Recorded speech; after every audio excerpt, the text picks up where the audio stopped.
back to my channel. Good morning, vlogsters. Grab your coffee. Today's coffee is brought to you by Pumpkin Spice.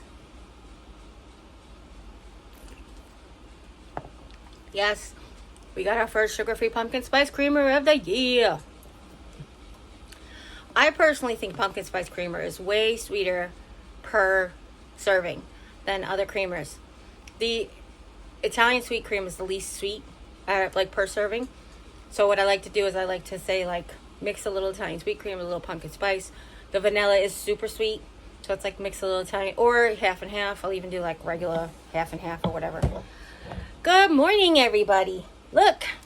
So I wanted to tell you something. I don't think I ever shared this with you guys. I might have, and I can't remember. So if I did, forgive me. Sorry. First of all, super sweaty. Today was discharged from PT. Can't wait to get a shower. Just have to wait now to get a shower. But I cannot wait to actually have a shower. I wish I could do it by myself.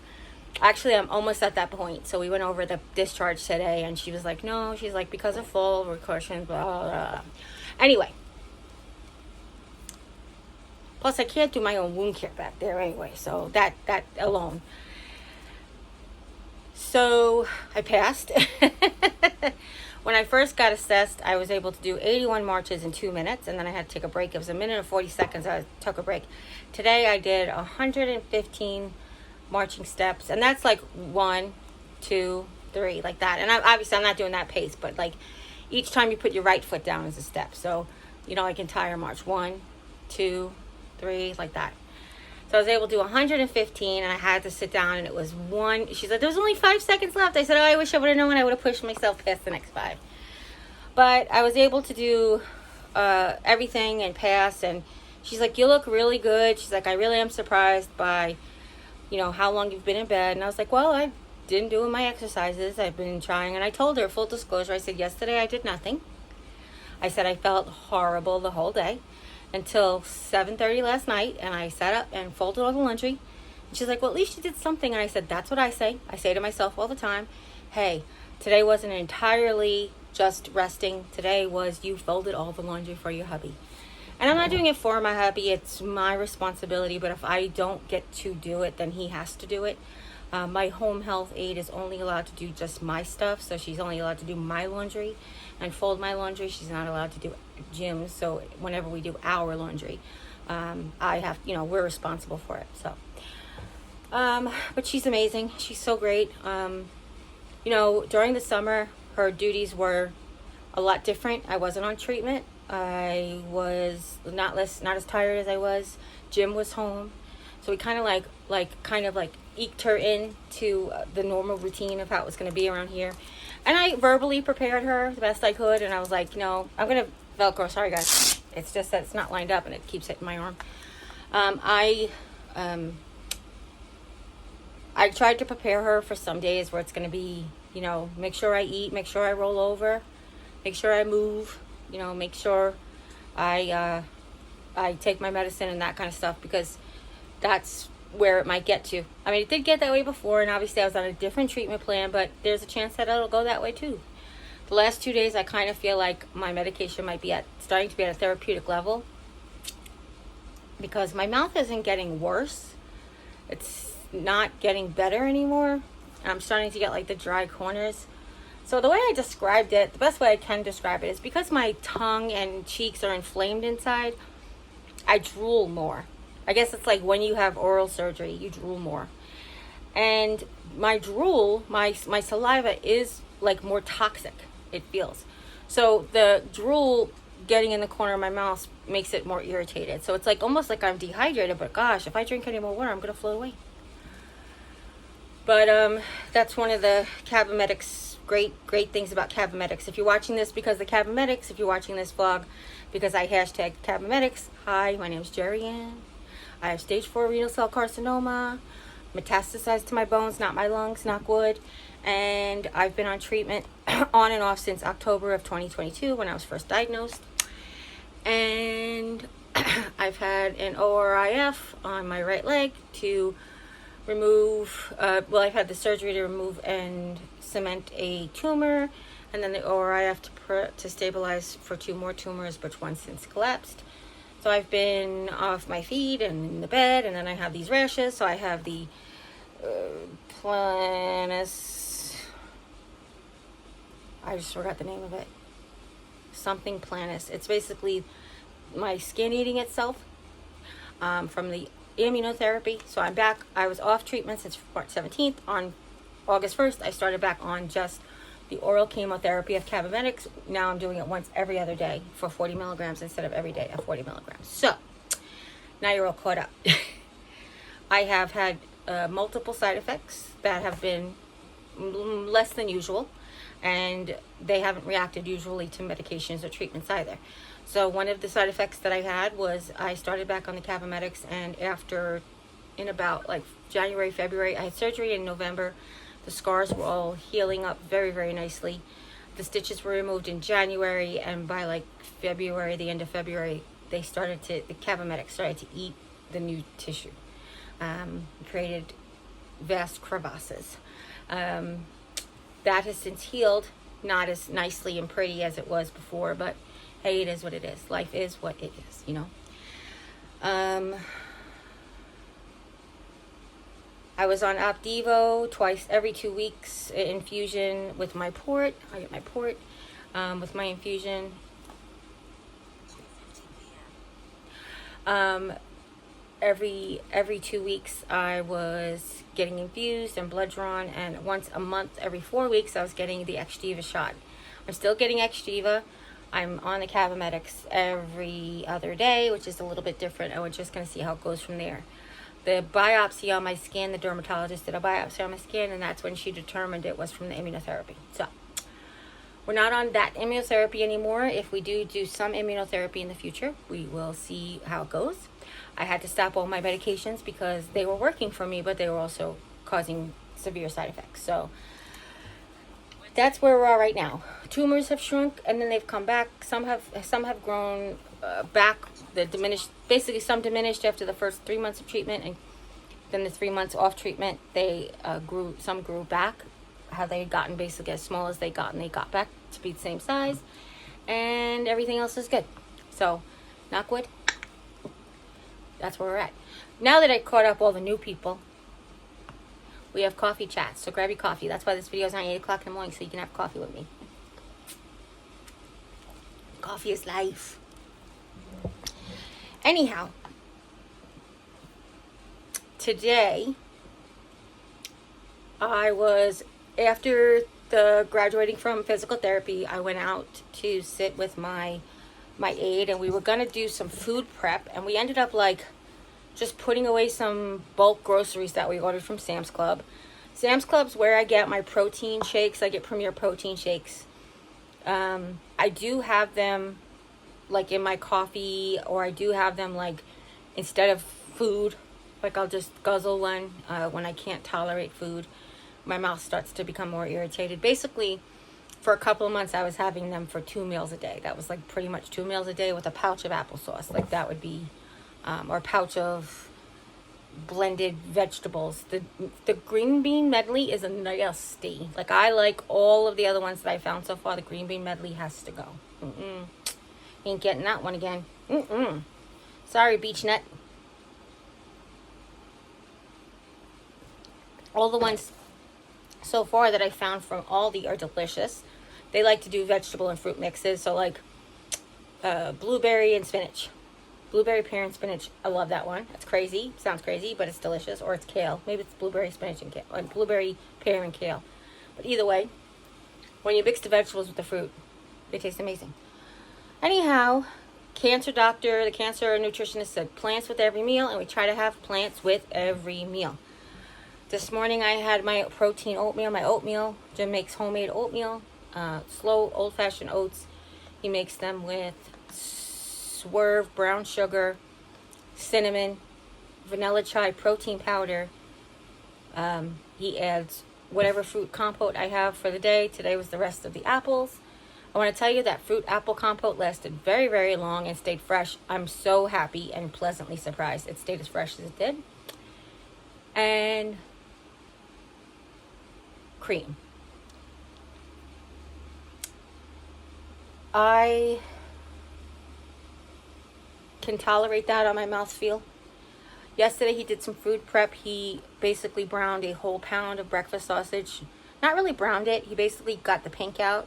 Then he put it in a container so that he can grab a couple of tablespoons and scramble it with some eggs on certain days. I told him to save the grease for one day. I'll make him biscuits and gravy. He likes sausage gravy a lot.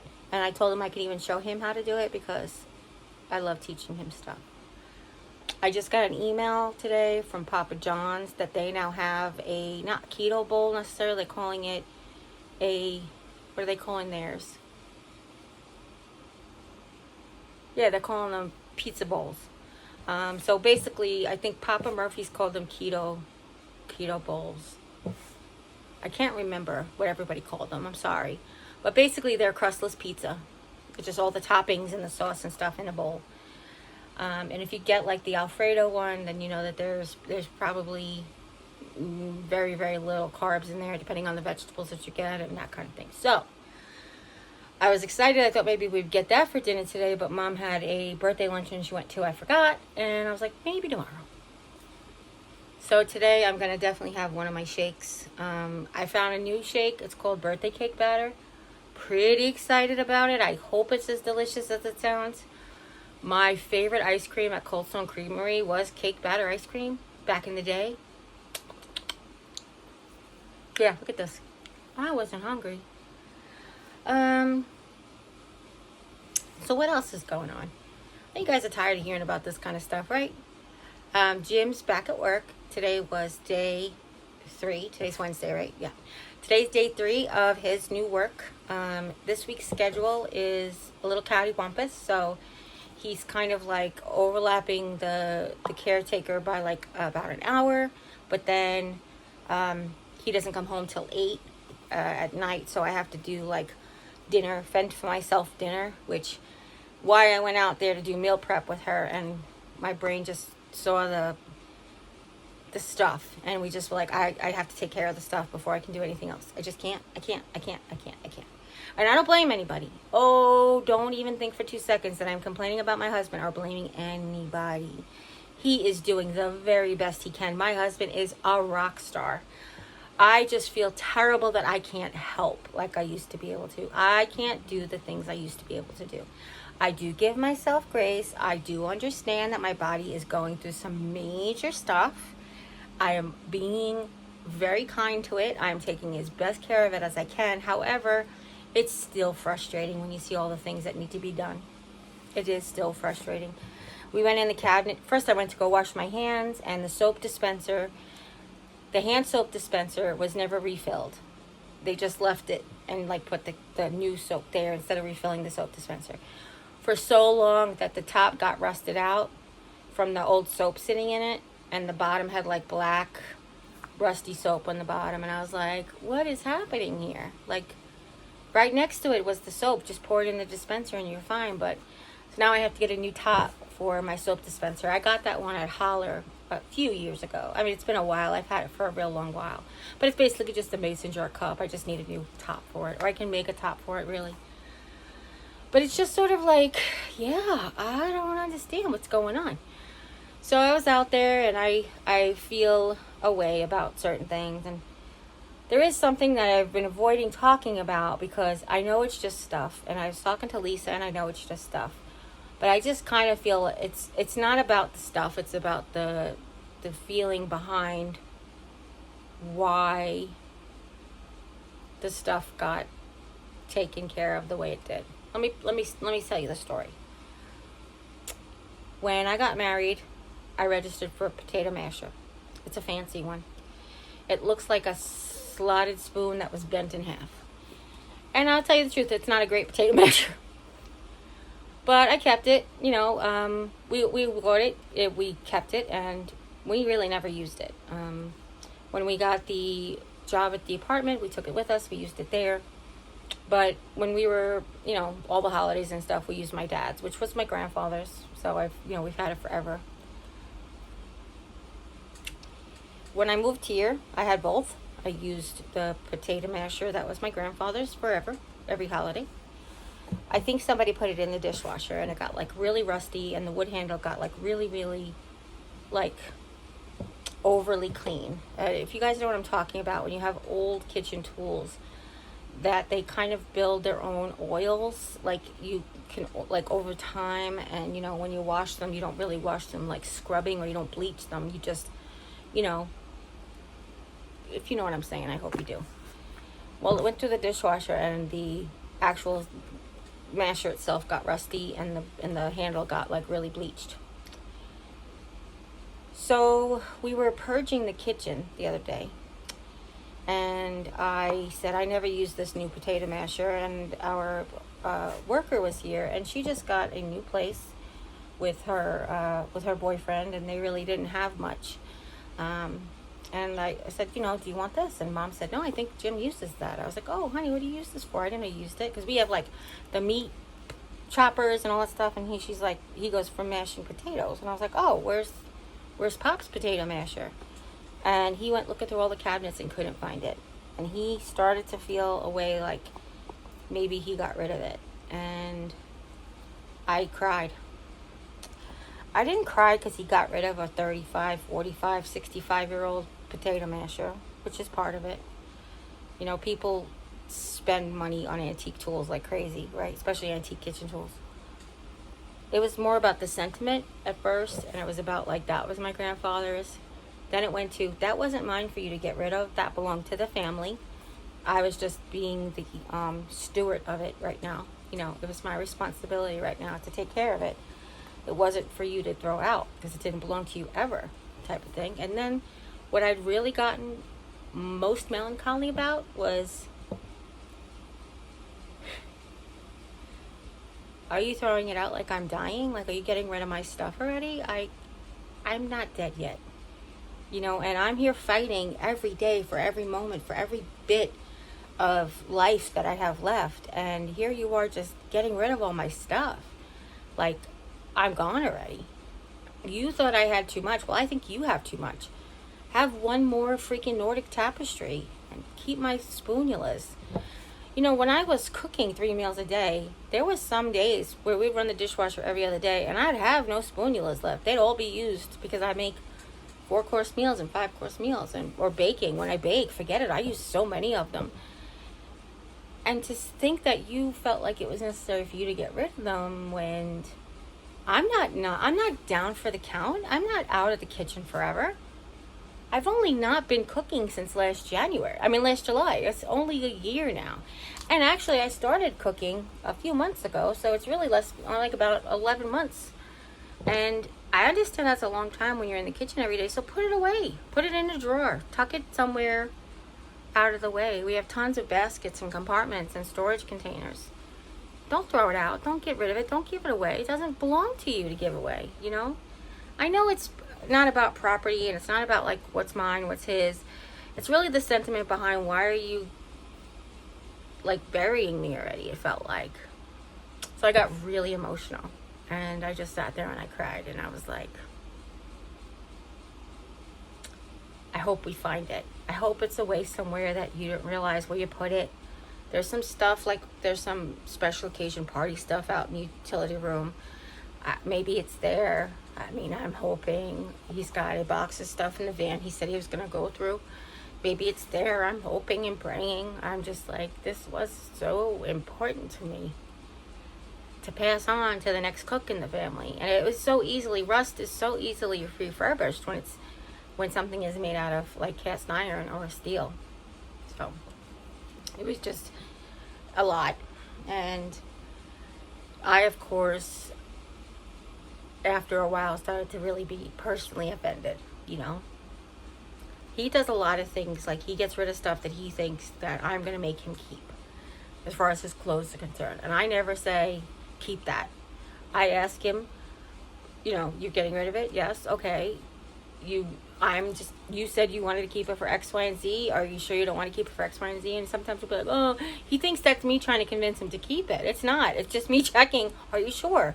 Because we can't afford to replace it in 6 months when you have X, Y, and Z and you don't have this item anymore. I don't care. It's your clothes. You want to wear the Nordic pants and shirts 17 days a week? I really don't care. Go for it. You know, I'm not trying to tell you how to live your life. I just want to make sure that this is something that you're sure you want to do. It's an inconvenience for now, but is it something that you're going to need soon? You know, if that, to me, my husband would throw out his winter wardrobe every spring and buy a new one and just like replace it and buy a new one, get new clothes, get new this, you know, like he's got endless supply of money. And he feels like he thinks he's so like, and again, I'm not complaining about my husband. It's just a different way we think. He thinks he's so minimalist. And I'm like, he's not minimalist. In the back of my door, there's like 14 hoodies. Well, this hoodie is for like when I need a light hoodie, and this one hoodie is for when it's like a little bit heavier out. And this hoodie is like waterproof. And it, you know, to each his own, I guess. It's really what it is. George Carlin said it best. He goes, why is your junk stuff and everybody else's stuff is junk? And I feel like that is something that I say in my head constantly. But anyway, so I just had a feeling about it. I just had to deal with these emotions. I felt one way, and I was just like, look, I appreciate what you're trying to do. I do. However, I'm not there yet.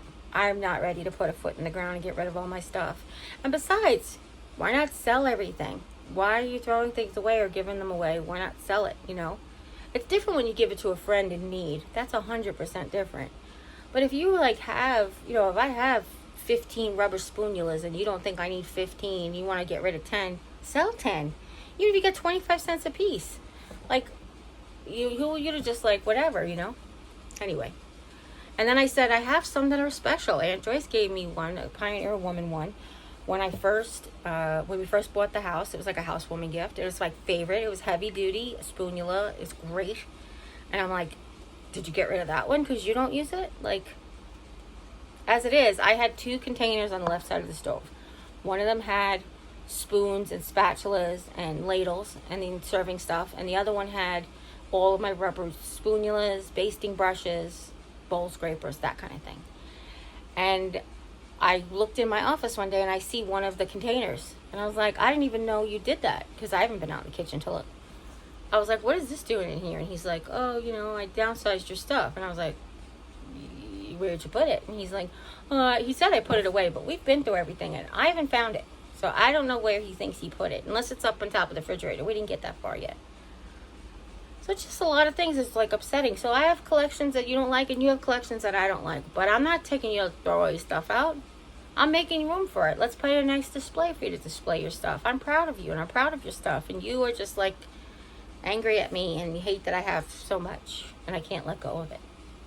I hate that you waste money by buying stuff that you're only going to have for 5 minutes. So what are you going to do? Anyway, it's been a long time since I talked to my girlfriends about my husband, hasn't it, girls? I'm saying. Or boys, or whoever's out there. Ladies and gentlemen. What do we say? He, she, and them. The theys and the gays.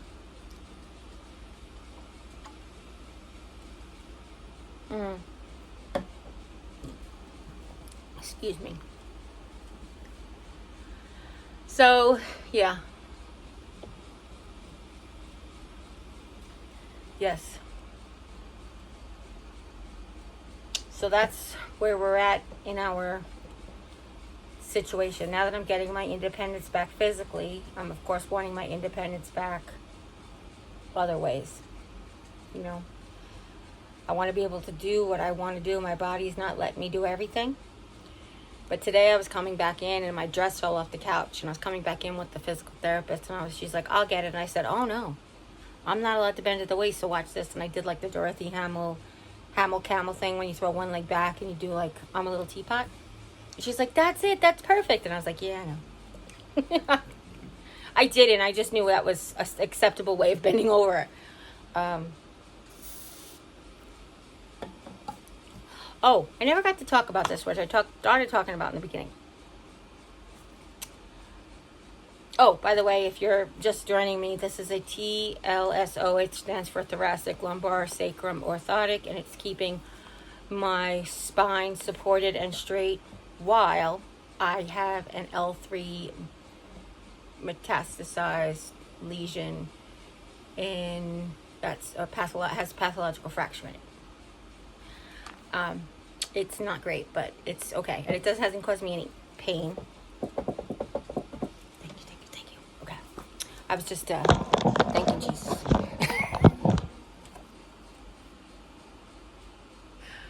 Oh.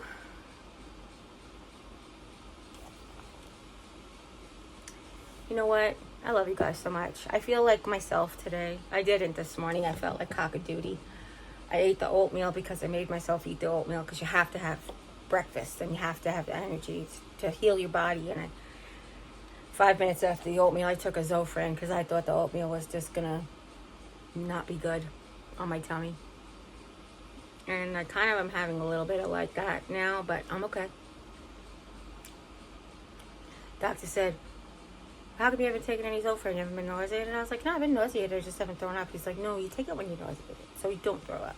But I'm not a person who throws up. But even that, like, salivating thing that you do in the beginning, yeah, I'm not supposed to do that either.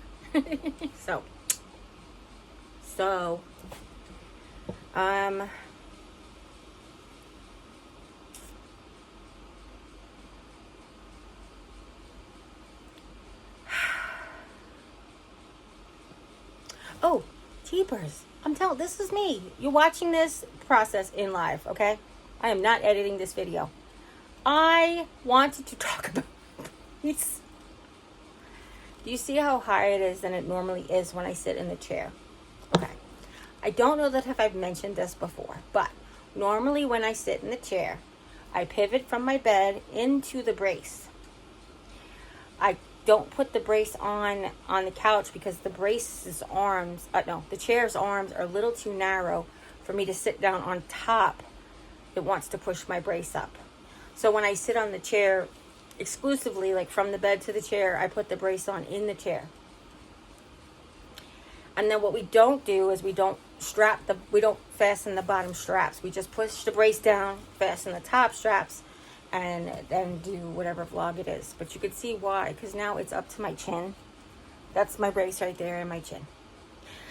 So I really felt like I wanted to go in the craft room today. I didn't have my phone. I left it in the bedroom. I left my earbuds in the bedroom. I left my coffee in the bedroom because I just went out to do my walk around so she could check my pace. And then I decided to stay out there to do some cooking, which we ended up cleaning instead. And I really wanted to go in my craft room. But I was like, I don't know if I should do this without anybody in the house. Like, I know this does sound dumb. I'm not trying to make excuses. People are like, oh, you know, if you think you're the kind of person who thinks I make excuses for everything, that's ridiculous. But besides that, I just, like, what could I do by myself kind of thing. That's what I kind of was thinking, like, what could I do without any help? I can't quite get around yet because of some of the storage containers. Because, you know, eventually the whole point is so that I can wheel around the room safely. That's why we put the new floor. That's why we put the table in the middle. But for right now, it's not safe to move around. There's way too much stuff.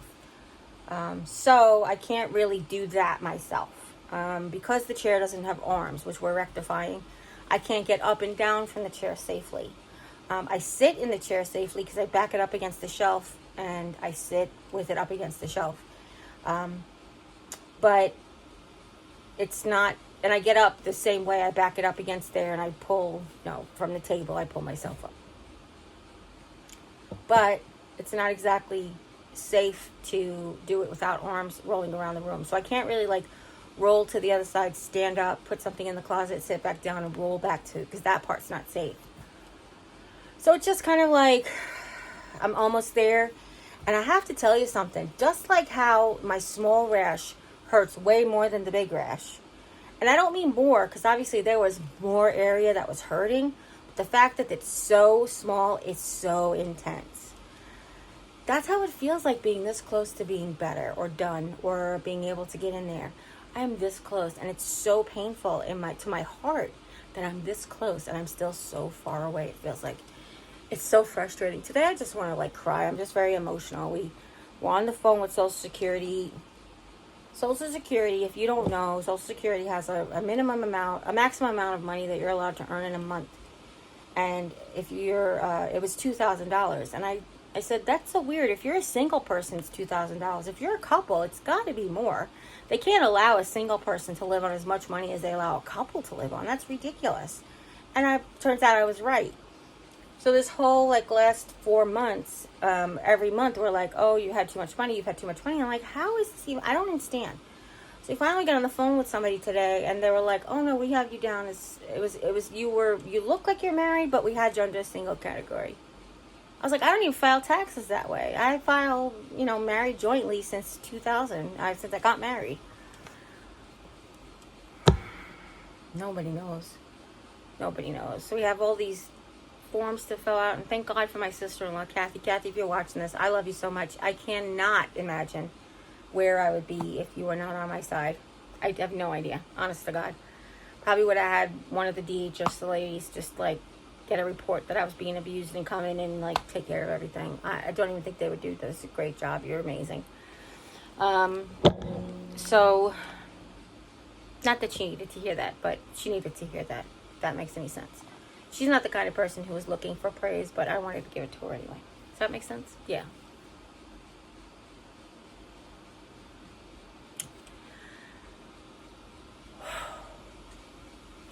Oh, did I stop my exercise? Okay. I did.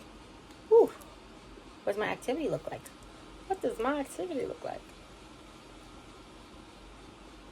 Oh, did I restart my activity? Oh. My whole workout totally didn't get tracked today. I forgot. So I started it when she got here. And I said the other day, I told her I had trouble shutting it off. And she's like, you just swipe it away. I said, but I have the accessibility on, so you can't just swipe it away. So I didn't know how to do it. So what I literally said was like, hey, Siri, stop the workout. And it did. And apparently when I was telling her...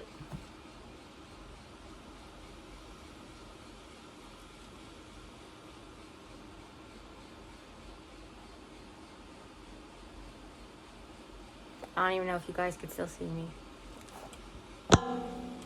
You can see me. I don't know if I was blurry or whatever, but he just heard me again. And I whispered it so quietly, and apparently he heard me and shut it off on my phone, so I didn't get any credit. My exercises on the syrup. The other day, when she was here on Monday, I was like, I made it to 7 o'clock on my workout meter, and she was like, you go, girl. But today when she got here, I was like, I'm at full disclosure. I did nothing yesterday. I was exhausted. I was not feeling good at all until like 7:30 at night. And then I folded laundry. And I was like, that was it. And then last night I slept. I slept like hard.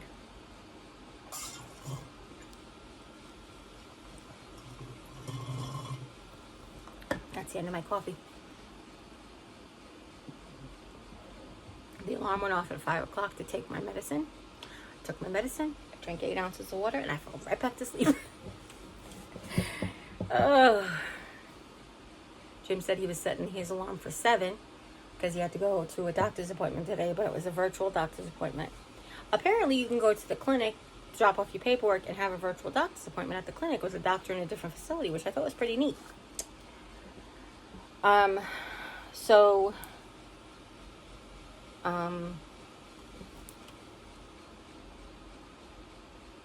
Yeah, I don't remember.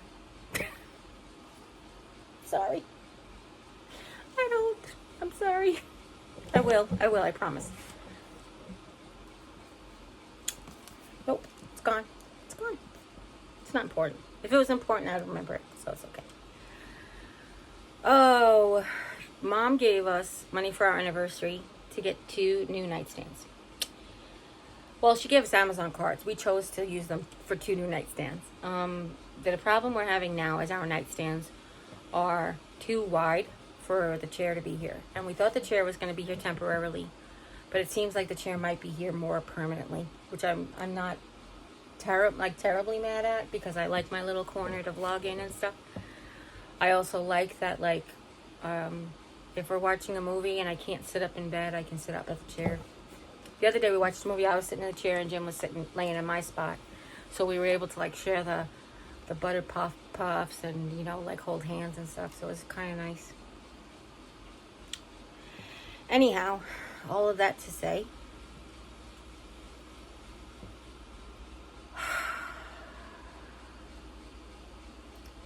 sometimes life is exhausting. I know you guys know that because you all have lives of your own. But in that exhausted life, take a moment, close your eyes. Just list in your head all of your glories, all of your blessings, all of the things that you're grateful for. Even if you just get 3 of them, I'm sure your day will turn completely around, because it does for me. So let's do that together, okay? We could think them to ourselves, or I can say mine out loud. Maybe we'll do that. We'll do 3 seconds of quiet, and then I'll say mine out loud, okay? Ready? Close your eyes. I am grateful for the little breath in my lungs. I am grateful for a partner who supports me. I am grateful for a family that loves me. And I am so very grateful for all of you. Thank you. You guys really have showed me the love that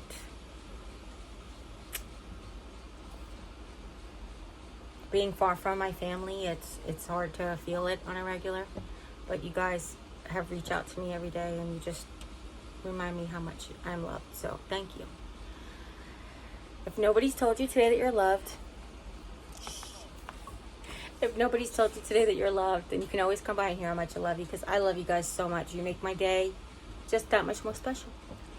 And listen, as always, you guys take care. God bless, and we'll see you next time. Bye. Don't forget to drink your water. Eat your protein and drink your water. Don't forget vegetables and fruit. Bye.